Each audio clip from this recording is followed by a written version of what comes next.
নমস্কার বন্ধুরা, সন্দীপ গাঙ্গুলি ইউটিউব চ্যানেলে আপনার সবাইকে স্বাগত জানাই।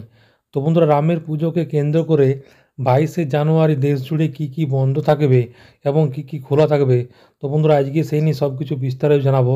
তো বন্ধুরা, সেই জন্য ভিডিওটি প্রথম থেকে শেষ পর্যন্ত অবশ্যই দেখবেন। আর যদি বন্ধুরা চ্যানেলটি নতুন হয়ে থাকেন তো বন্ধুরা চ্যানেলটি অবশ্যই সাবস্ক্রাইব করবেন যাবতীয় কিন্তু লেটেস্ট নিউজ পাওয়ার জন্য। তো বন্ধুরা, আগামী 22শে জানুয়ারি অযোধ্যার নবনির্মিত রাম মন্দিরে রামলালার প্রাণ প্রতিষ্ঠা হবে। তো রামের পুজোকে ঘিরে শুধু অযোধ্যায় নয়, দেশ জুড়ে তৎপরতা শুরু হয়েছে। তো ইতিমধ্যে কেন্দ্র সরকারের রামের পুজোকে ঘিরে ওই দিন কেন্দ্রীয় প্রতিষ্ঠানগুলি কোথাও পূর্ণ দিবস, কোথাও আবার অর্ধ দিবস হিসাবে কিন্তু ঘোষণা করেছে। দেশের প্রতিটি স্টেশনকে ওই দিন বিশেষভাবে সাজিয়ে তোলার উদ্যোগ নিয়েছে রেল স্টেশনগুলিকে ওই দিন পালিত হবে অকাল দীপাবলি। কেন্দ্র সরকারের পাশাপাশি বিভিন্ন রাজ্য ওই দিন সরকারি ছুটি ঘোষণা করেছে। এগিয়ে এসেছে মুকেশ আম্বানি নেতৃত্বাধীন রিলায়েন্স ইন্ডাস্ট্রিজ ও বেশ কয়েকটি বেসরকারি প্রতিষ্ঠানও। সারা দেশ জুড়ে 22শে জানুয়ারি কোথায় কোথায় কী বন্ধ থাকবে, কী খোলা থাকবে তা প্রতিবেদন কিন্তু তুলে ধরা হলো। তো প্রথমে কিন্তু শেয়ার মার্কেট। তো সোমবার শেয়ার বাজার কিন্তু বন্ধ থাকবে, তবে এর পরিবর্তে শনিবার সকাল 9টা থেকে বিকেল 3:30 পর্যন্ত খোলা থাকবে শেয়ার বাজার। ন্যাশনাল স্টকস এক্সচেঞ্জের তরফ থেকে একটি সার্কুলারে কথা জানানো হয়েছে। সাধারণত শনিবার শেয়ার বাজার বন্ধ থাকে, এক্ষেত্রে অবশ্যই 20 জানুয়ারি শেয়ার বাজার কিন্তু খোলা থাকছে। অর্থবাজার 22শে জানুয়ারি বন্ধ থাকবে দেশের অর্থের বাজার। শুক্রবার একটি বিজ্ঞপ্তিতে একথা জানিয়েছেন রিজার্ভ ব্যাঙ্ক অফ ইন্ডিয়া।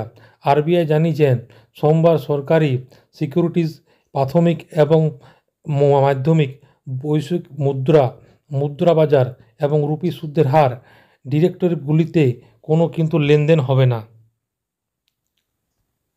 সরকারি প্রতিষ্ঠান এবং অফিস। তো 22শে জানুয়ারি কেন্দ্রীয় সরকারের তরফ থেকে সারা দেশে সমস্ত কেন্দ্রীয় অফিস, কেন্দ্রীয় প্রতিষ্ঠান, কেন্দ্রীয় শিল্প প্রতিষ্ঠানগুলির জন্য দিনে ছুটি ঘোষণা করেছে।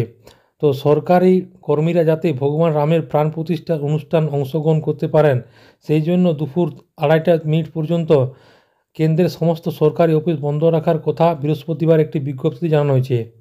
ব্যাংক, বিমা ও কোম্পানি। তো 22শে জানুয়ারি সারা দেশে সরকারি ব্যাংক, বিমা সংস্থা, আর্থিক প্রতিষ্ঠান, আঞ্চলিক গ্রামীণ ব্যাংকগুলি অর্ধ দিবসের জন্য কিন্তু বন্ধ থাকবে, একথা এক বিজ্ঞপ্তি জানিয়েছেন অর্থমন্ত্রক।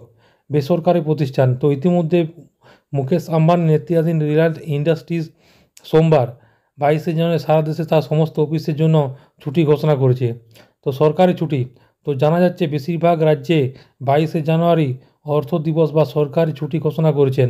হরিয়ানা, রাজস্থান তাদের কর্মচারীদের জন্য দিনের কিন্তু ছুটি ঘোষণা করেছে। মহারাষ্ট্র, পুদুচেরি, চণ্ডীগড় এই দিনটিকে সরকারি ছুটি ঘোষণা করেছে। স্কুল ও কলেজ। তো হরিয়ানা সরকার একটি বিজ্ঞপ্তিতে জানিয়েছেন রামের পুজোকে কেন্দ্র করে 22শে জানুয়ারি রাজ্যের স্কুল, কলেজ, বিশ্ববিদ্যালয় সহ বিভিন্ন শিক্ষা প্রতিষ্ঠান দুপুর 2:30 পর্যন্ত অর্থ দিবস ছুটি পালন করা হবে। মধ্যপ্রদেশের সরকার অবশ্য এই সব রাজ্যের শিক্ষা প্রতিষ্ঠানগুলি পূর্ণ সময় ছুটি ঘোষণা করেছে। দিল্লিতে জামিয়া মিলিয়া ইসলামিক বিশ্ববিদ্যালয় অযোধ্যা রামলালার প্রাণ প্রতিষ্ঠার কারণে দুপুর 2:30 পর্যন্ত অর্থ দিবস ছুটি ঘোষণা করেছে। এছাড়া উত্তরপ্রদেশ সরকার ঘোষণা করেছে 22শে জানুয়ারি রাজ্য জুড়ে সমস্ত শিক্ষা প্রতিষ্ঠান বন্ধ থাকবে। মহারাষ্ট্র, গোয়া, ছত্তিশগড়ের রাজ্যের সমস্ত স্কুল এবং কলেজগুলি কিন্তু ছুটি ঘোষণা করা হয়েছে। তো বন্ধুরা, আশা করি বুঝতে পারেন এই দিন কোন কোন দিন কি, এই 22শে জানুয়ারি কী কী ছুটি থাকবে, কী কী খোলা থাকবে। তো বন্ধুরা, এটাই ছিল ছোট্ট একটা আপডেট। ভিডিওটি ভালো লাগে এবং চ্যানেলটি অবশ্যই সাবস্ক্রাইব করবেন। মনে যদি বন্ধুরা কোনো কোয়েশ্চেন থাকে তো কমেন্ট বক্সে কমেন্ট করতে পারেন, নিশ্চয়ই সাহায্য করার চেষ্টা করব। পরবর্তীকালে নতুন কোনো ভিডিও দেখা হবে, ততক্ষণ বন্ধুর সব ভালো থাকবেন, সুস্থ সাবধান থাকবেন। সবাইকে অসংখ্য ধন্যবাদ।